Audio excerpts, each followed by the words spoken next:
Hello students, today we are going to discuss another lesson in economics, and the name of the lesson is money and credit. And in this lesson we will try to come across the concept of money and the concept of credit in detail. So let us start. We have written down certain points. You can see we have written down about barter system, the double coincidence of wants, and about the advent of money. So let us start with the barter system first. What is barter system?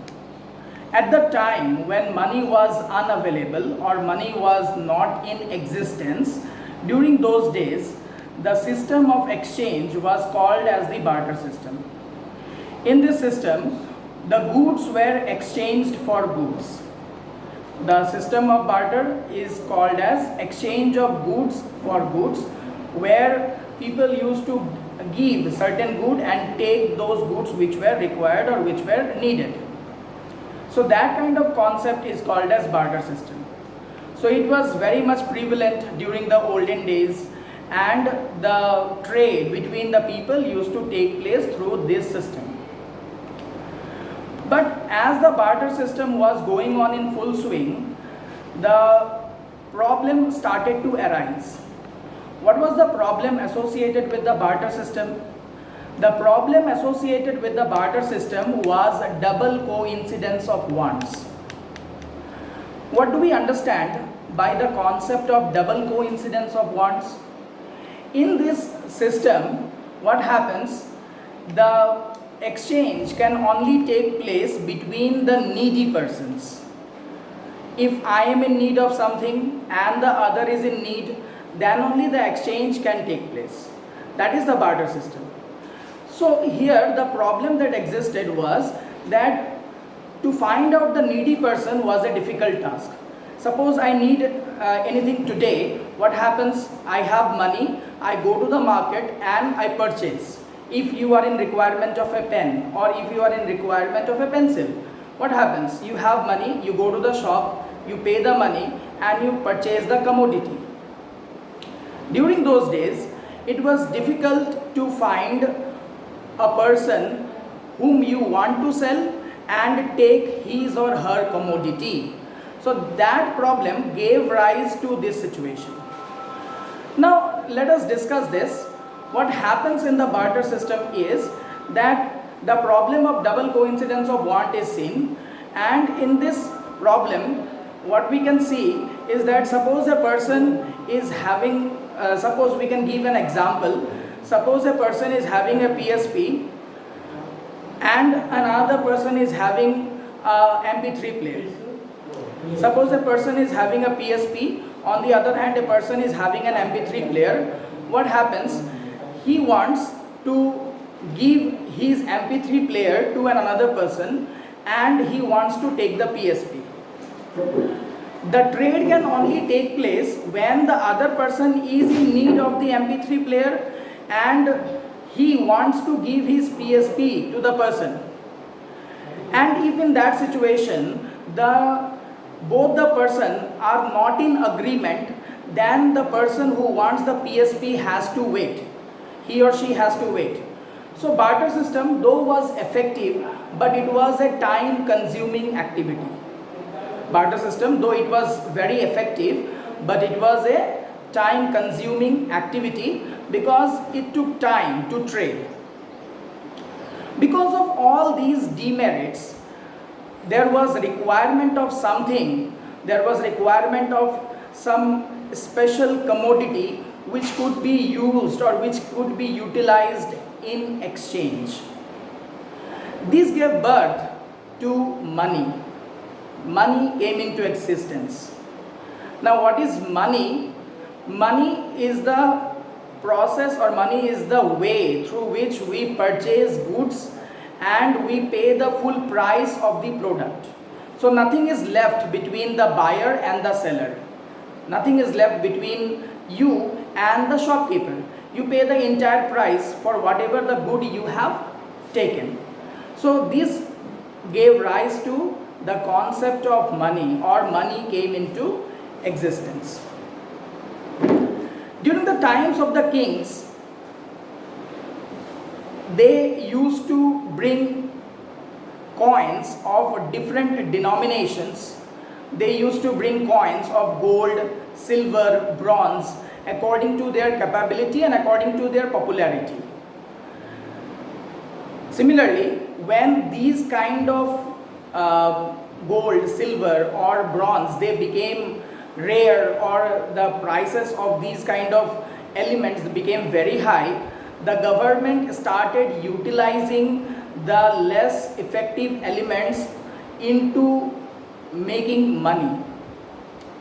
Now, nickel, zinc, cobalt, these kind of substances were utilized in making money, which are of no value. Now, with the help of this, money were made, the coins came into existence, and coins made the exchange easy as well as possible. Now, with the coins, there was another problem associated with the coins.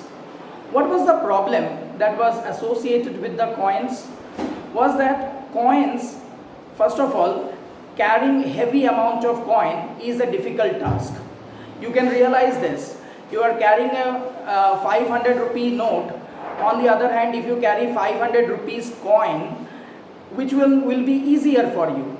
Carrying 500 rupee note will be easier, and for carrying 500 rupee coins, it will be a difficult task to carry it in your pocket, or you need to carry a bag in which you can carry these coins. So the first problem that was associated with the coin was that coins were difficult to carry. Secondly, another problem that was associated with the coin was that heavy exchanges cannot take place with the help of the coins. If you are trading heavily, suppose you went to a shop, you purchased a 3000 rupees cloth, how will you pay to the shopkeeper? Will he be ready to accept coins? He will not like to take the coins. He will prefer not to sell, and he will send you back.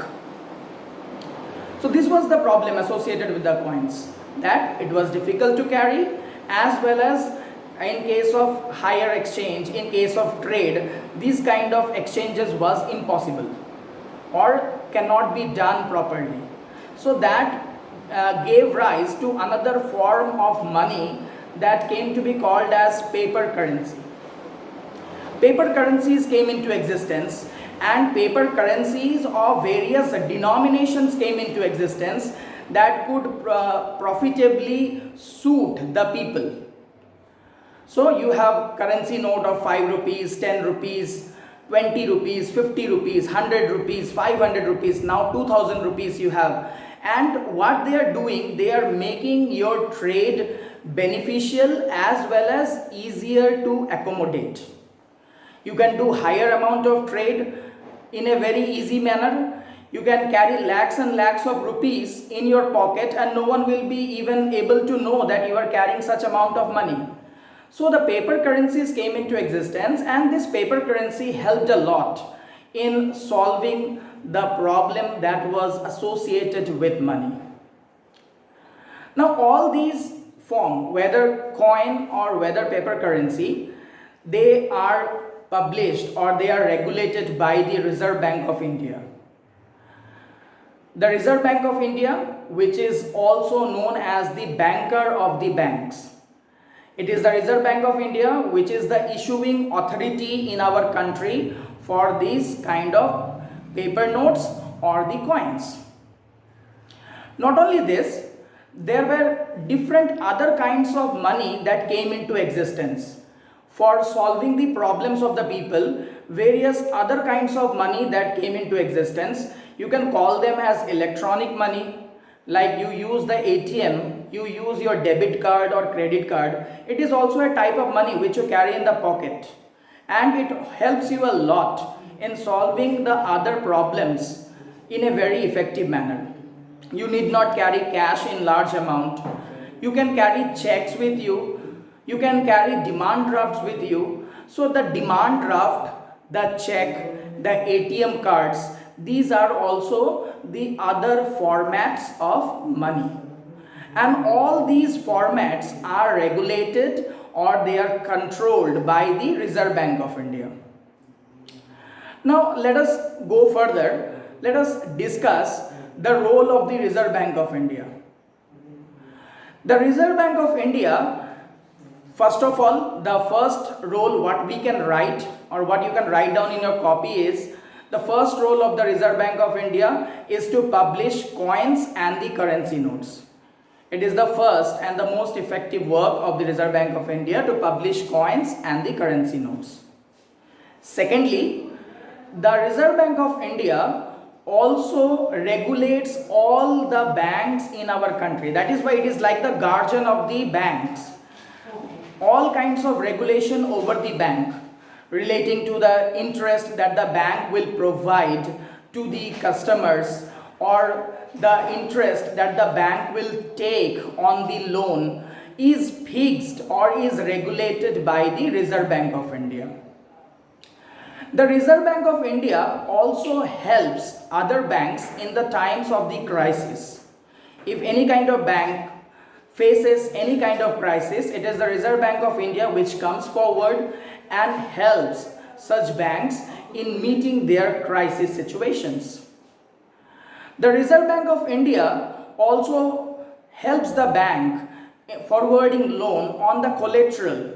That means if we do not have money, then we can give our assets, we can put our assets in front of the bank and the bank gives us loan. Suppose you have gold, suppose you have land, you want to keep these assets or you want to keep this collateral into the bank and take the loan. These kind of facilities are also provided by the Reserve Bank of India as sovereign gold deposits or different kinds of other kinds of processes that are given out by the banks. So in this way, the Reserve Bank of India has wide amount of role to play in regulating or directing the monetary reforms. So therefore, this is all about the Reserve Bank of India. Thank you.